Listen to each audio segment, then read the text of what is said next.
Hello, everybody, and thanks for tuning in. I've got two beautiful ladies here with me today. Now, y'all are part of Fostering Concho Valley Kids, a big organization, but you're both with separate organizations. So what we'll do is go ahead and introduce yourself and tell us a little bit about your organization. Okay, cool. My name is Leah Neely, and I work with New Horizons. I license the foster homes, and then we have case managers here in town. And we have an RTC, which is Residential Treatment Center out in Goldwaith, and then another one in Abilene called the Audrey Grace House. And then we license and case manage foster homes here in town. Perfect. Awesome. I am Rebecca Samples. I am the area director for Children's Hope. I am also the foster parent recruiter, so I license and verify all of the foster homes. I have a case manager, and I have two interns at our office. They're actually with me today, but they're behind the scenes. They're very great. I love them all. We have RTCs. We have many, sorry, I went blank. We have CPAs throughout the state. We have about 14 different offices throughout the state, and I manage the one here in San Angelo. Yeah, y'all are doing it all. Yeah, you're really doing it all. Yes. And me and Leah here, we are part of the Fostering Concho Valley Kids. We're just two of the 6 agencies here in Concho Valley that service these areas. There are multiple different agencies, including A World for Children, Addie's Hope, Arrow, Pathways, and CPS FAT. Yes. all kinds of folks coming together, kind of in this umbrella organization, right? So you've got lots of different options, because y'all are each different. You each have kind of different qualifications and different things that you do. Yeah. Perfect. So we're talking about recruiting foster parents, right? Yes. Okay. Y'all have got an informational meeting coming up, right? Yes, so one of the things that we do is we are part of Fostering Concho Valley Kids, and we work together in everything that we do. Part of that is having these informational meetings monthly. We work as a team, and we see that there's a big need for foster parents here in town. Here, just in as of December of 2020, there were over 1,000 children just in Region 9, 297 here in Tom Green County kids. That were in CPS care, and there's just such a need that 74% of them were placed outside of Tom Green County. That was just way too much.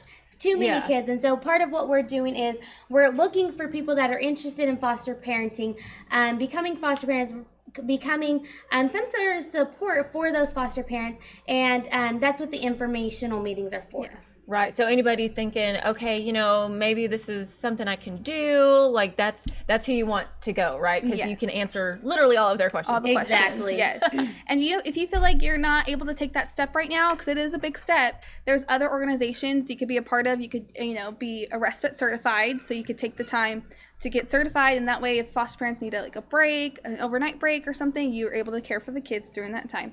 Or like right now, we've been pairing up with the foster closet here in town a lot.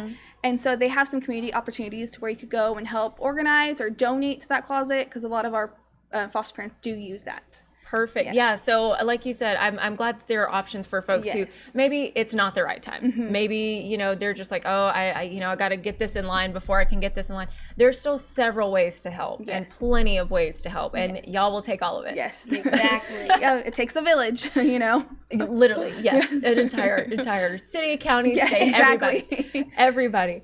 So, during the pandemic, I know that was kind of a struggle for everyone, but these cases were still going on. These kids still needed homes. So were there any changes during the pandemic as far as people stepping up and maybe starting that process, or what did that look like? I'll tell you one thing is we never stopped. We never stopped working. We never stopped visiting our homes. We did visit them just in a different way for a little while. We were doing virtual visits, and then we finally went back to in-person visits. But the cases were still there. There were still removals. We actually saw at the beginning of the pandemic, there was a rise in physical abuse cases.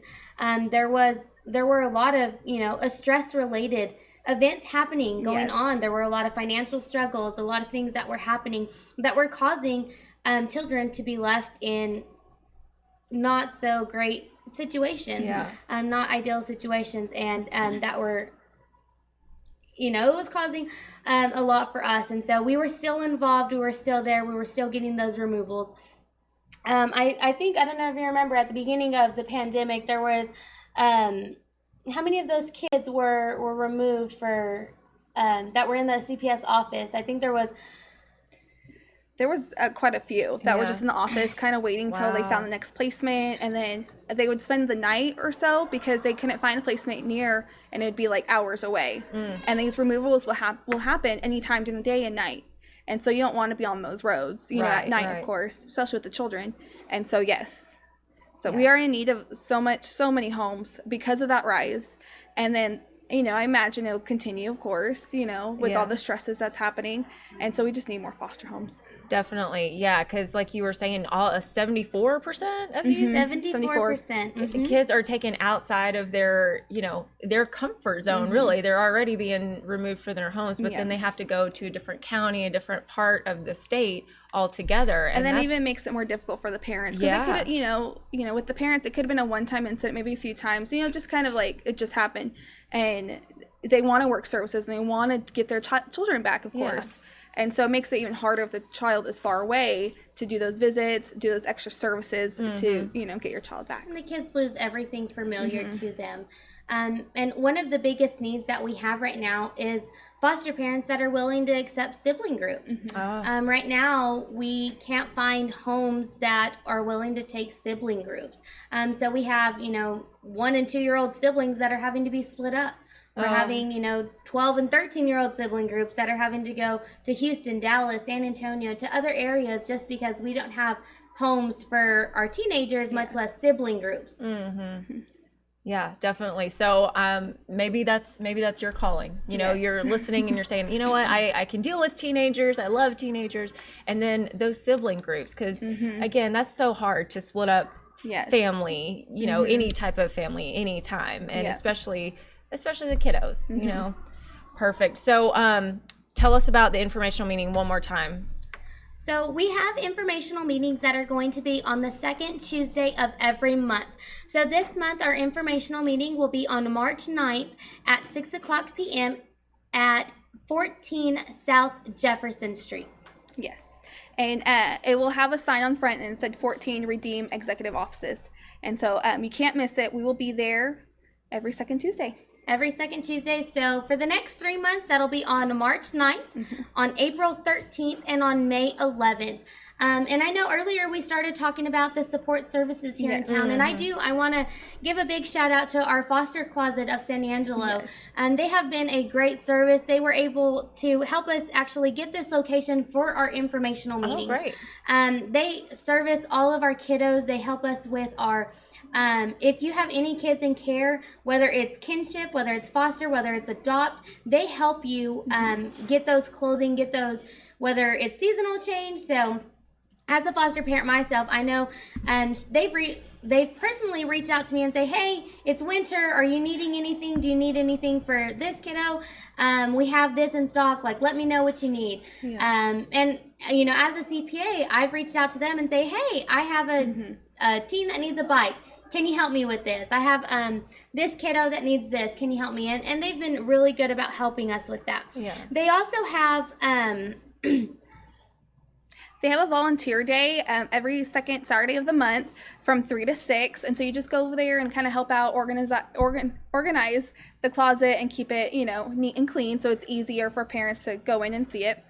And then they also have a open shop day for any of those foster parents, adopted parents, kinship caregivers, March 27th from 10 to 1 also. Perfect. Wonderful. So lots of ways to help, lots of ways to find out information. And y'all always say, if you go to these informational meetings, you're not obligated for anything, but it doesn't hurt just to find out. Yes. Perfect. So any final thoughts, messages you want to share with the folks? Just if you even have just a little bit of interest in it, please just come out, and we just want to plant that seed in you, and then from then y'all could decide if y'all want to continue with the process or do respite or just help out the community. If you have any friends, aunts, brothers, sisters, cousins, anybody, just let us know. The need is really big right now, and we need all the support that we need. It does take a village to raise a child, and we love our kids here in Tom Green County and the Concho Valley, and we want to keep them here. Yes, most definitely. Well, ladies, thank you again so much for coming on. We appreciate it. Thank you so much for allowing us. Of course, and thank you for watching. Hey, we'll see you next time.